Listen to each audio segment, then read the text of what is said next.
오늘 말씀을 묵상하며 제 마음 가운데 들었던 가장 큰 질문은 제자들이 어떤 부분이 어떻게 바뀌었는가라는 부분이었습니다.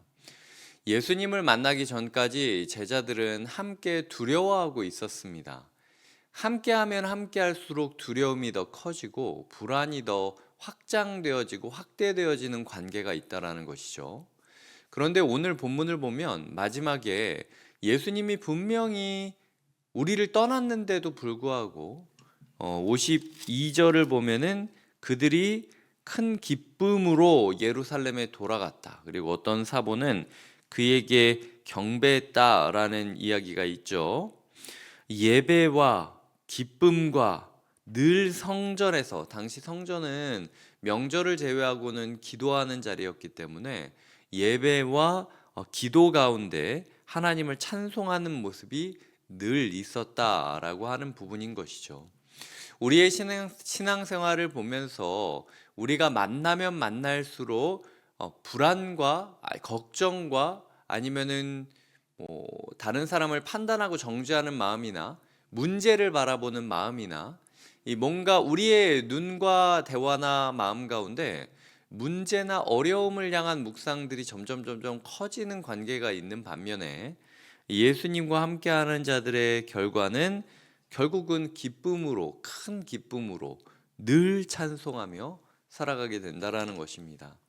이것을 특별 부흥회나 아니면 수련회나 이런 거 갔다 왔을 때 처음에 막 찬송하고 기도하는 사람들 보면은 저거 며칠가나 이런 생각 들 수 있지 않겠습니까? 그런 게 아니라 우리의 삶이 진짜 큰 기쁨으로 늘 채워질 수 있기를 꿈꿔야 한다라는 것이죠. 그들과 우리의 지금 차이가 무엇일까 생각을 해보면요.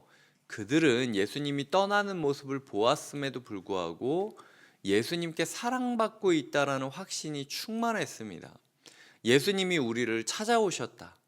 이 한편으로는 우리 모두가 예수님 앞에서 죄인일 수밖에 없다라는 그 죄인됨의 자기 모습을 정확하게 인지하고 있었고요. 왜냐면은 그 제자 공동체 안에서 서로 누가 높고 낮음을 따질 때가 아니지 않았습니까?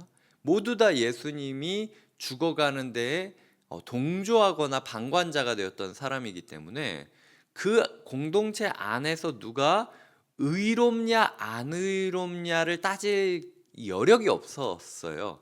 저는 그게 오히려 그 공동체에게 은혜가 되었다라고 생각합니다. 우리가 우리 공동체 안에서, 우리 가정 안에서 내가 뭔가 남보다 한 걸음 더 앞서가고 있다고, 남보다 한 걸음 더 위에 있다라고 생각을 하면 자꾸 판단하고 정죄하면서 비교하면서 서로 이렇게 줄 세우기가 된다라는 것이죠. 하지만 제자들은 그럴 수가 없었어요. 예수 앞에서 다 죄인이었습니다. 죄인이었으니까. 동시에 그럼에도 불구하고 우리를 사랑해 주셨다라는 예수님의 사랑이 극대화되는 시간이기도 했습니다.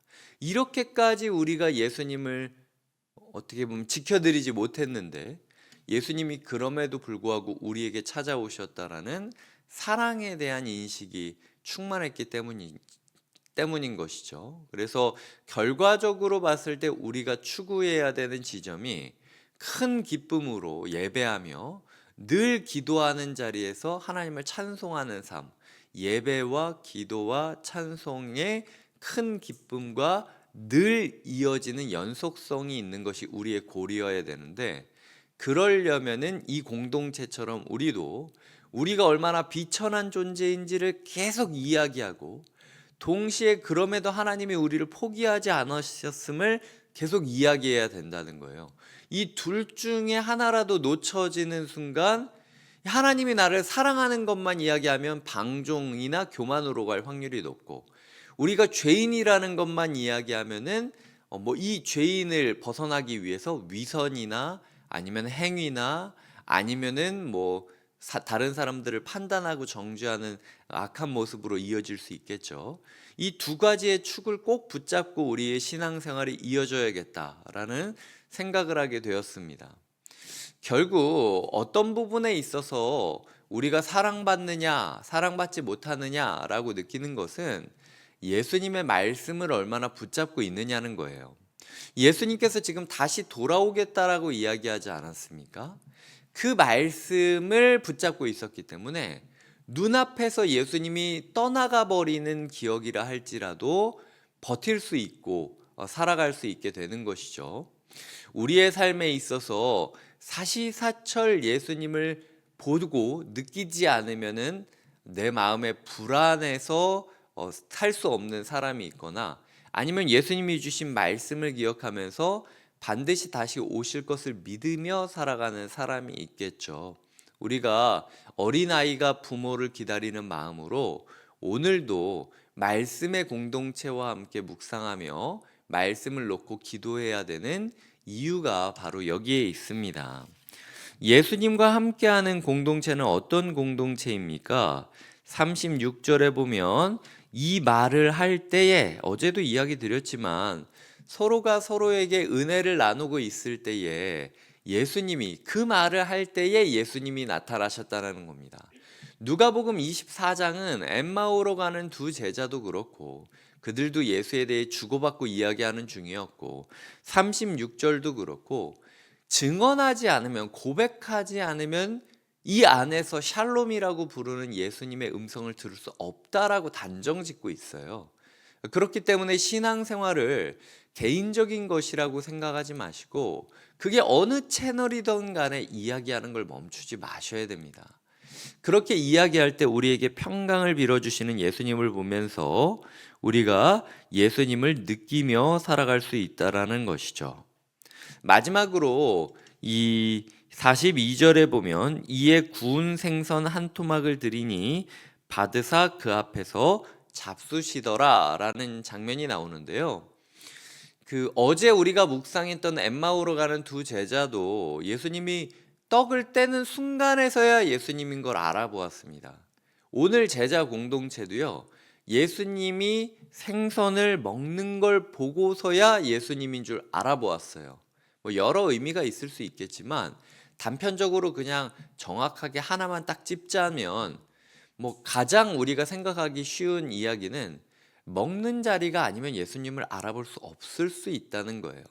이게 우리는 신앙을 생각할 때 그냥 골방에서 말씀을 보다가 아하 하고 이렇게 떠오르는 게 신앙생활이라고 생각할 수 있겠지만, 일상이 특별해질 때, 일상 속에 예수님이 함께 있다라는 걸 느낄 때가 인생이 바뀌는 순간이라는 것이죠. 내일도 우리가 오붓한 식탁을 하지 않습니까? 제 마음 가운데 오붓한 식탁에 대한 고민이 굉장히 커요, 올해. 그래서 작년에 세미나도 듣고 지금 계속해서 기도하고 고민하고도 있지만, 이게 오붓한 식탁이라는 게 그냥 간식 나누고 그냥 좋은 얘기하고 덕담하고 끝내는 시간이 아니거든요. 원래는 모든 인생이 무언가를 통하여 공급받지 않으면은 살 수 없다라는 것이 증명되는 자리고, 그렇기 때문에 우리 가운데 예수님이 공급받아야 됨을 느끼는 자리고, 그 우리 가운데 들어오셨던 예수님을 서로가 어떤 반찬 먹었는지 이야기하듯 맛집 소개하듯 소개하는 자리이기도 해요. 정말로 우리가 오붓한 식탁을 그렇게 하고 있는지, 적당히 그냥 빵 깔아놓고 같이 그냥 하하호호 그냥 야식이나 나누다가 돌아가는 자리인지에 대해서 고민이 많다는 거죠. 초대교회는 이 식사를 중요히 했기 때문에 나중에도 보면은 성찬을 항상 했습니다. 우리가 그냥 예배 중에 잠깐 하는 성찬이 아니라, 저도 어제 노예가 있어가지고 오늘까지 있긴 한데 어제 성찬식을 한 번 더 했거든요. 근데 이제 우리의 성찬식이 굉장히 약식으로 진행될 때가 많아요. 그냥 성경 구절 계속 읽으면서 그 카스테라, 어제는 카스테라 하나 먹고 포도 원액 하나 마시고 그냥 그렇게 기도하다가 왔는데, 초대교회가 했던 성찬 예식은 정말로 끊임없이 이야기하면서 이 말을 할 때에 라는 장면이 만들어질 수 있는 자리가 초대교회의 성찬 예식이었다라는 것이죠. 결과적으로 우리의 다락방 식사나 GBS 식사, 그리고 우리가 하고 있는 성찬, 우리가 하고 있는 오붓한 식탁이 이 예수님을 확인할 수 있는 자리가 되기를 위해서 계속해서 고민해 주셨으면 좋겠어요. 그래서 뭐 저 같은 경우는 지금 뭐 교육자들한테도 계속 이게 어느 날은 빵을 해야 되지만 어느 날은 진짜 이민교회 하듯이 각자 나물 하나씩 가지고 오라고, 뭐 반찬 하나씩 가지고 오라 그런 다음에 큰 다라이 뭐 대야 같은 데다가 넣고 비벼 가지고 먹는 게 오히려 더 오붓한 식탁이라는 취지에는 어울린다. 근데 그렇게 하는 게 진짜 최선인가, 아니면 다른 방법은 없나 고민해 보자, 뭐 이러면서 지금 몇 달째 끌고는 있는데, 개인적으로 이제 부활주일 끝났으니까 저도 이제 본격적으로 좀 고민해 봐야겠죠. 그래서 이런 부분에 대한 기대감도 함께 기대해 주시면서 우리의 일상이 특별해지기를, 우리의 일상 속에서 예수를 의식할 수 있기를 함께 기도해 주셨으면 좋겠습니다. 다시 한번 이제 매듭을 짓기 위해서 정리를 하자면, 우리의 삶 가운데 큰 기쁨과 늘 찬송하고 기도하는 부분이 있는가, 이 부분을 우리의 신앙생활의 종착점으로 잡아야 된다라는 것이죠. 그러려면은 제자 공동체가 그러했듯 끊임없이 나를 만나 주신 예수님의 은혜를 서로가 증언하고 고백하면서, 한편으로는 우리가 얼마나 죄인인지, 한편으로는 예수님의 사랑이 얼마나 큰지 나눔이 필요하다라는 거예요. 그 나눔의 근거가 되는 게 무엇인가? 예수님의 말씀이라는 것이죠. 예수님의 말씀을 붙잡고 우리가 함께 증언을 할 때 우리의 종교적인 자리만 거룩해지는 것이 아니라 먹고 대화하고 함께하는 모든 일상이 특별해질 것을 기대해야 한다는 것입니다. 오늘 우리의 일상이 거룩해지시고, 오늘 우리의 하루가 증언자의 하루가 되시고, 그리하여 오늘 우리의 매듭은 기쁨과 찬송으로, 늘 이어지는 찬송으로 오늘이 끝났다라고 고백할 수 있는 하루가 되기를 주님의 이름으로 축복드립니다. 기도하시겠습니다. 하나님 감사합니다. 초대교회 제자들이 똑같이 예수님이 없는 상황이었지만, 정말 한 장 전에는 두려움에 벌벌 떨고 있었지만 지금 이 순간에는 늘 기뻐하고 큰 기쁨을 갖고 늘 그 기쁨을 이어가면서 기도와 찬송의 자리에 나아갔던 것을 보게 됩니다. 우리가 이 초대교회와 같은 기쁨의 능력, 연속성을 그리는 선의 능력이 있게 하여 주시옵소서. 예수님의 이름으로 기도드립니다. 아멘.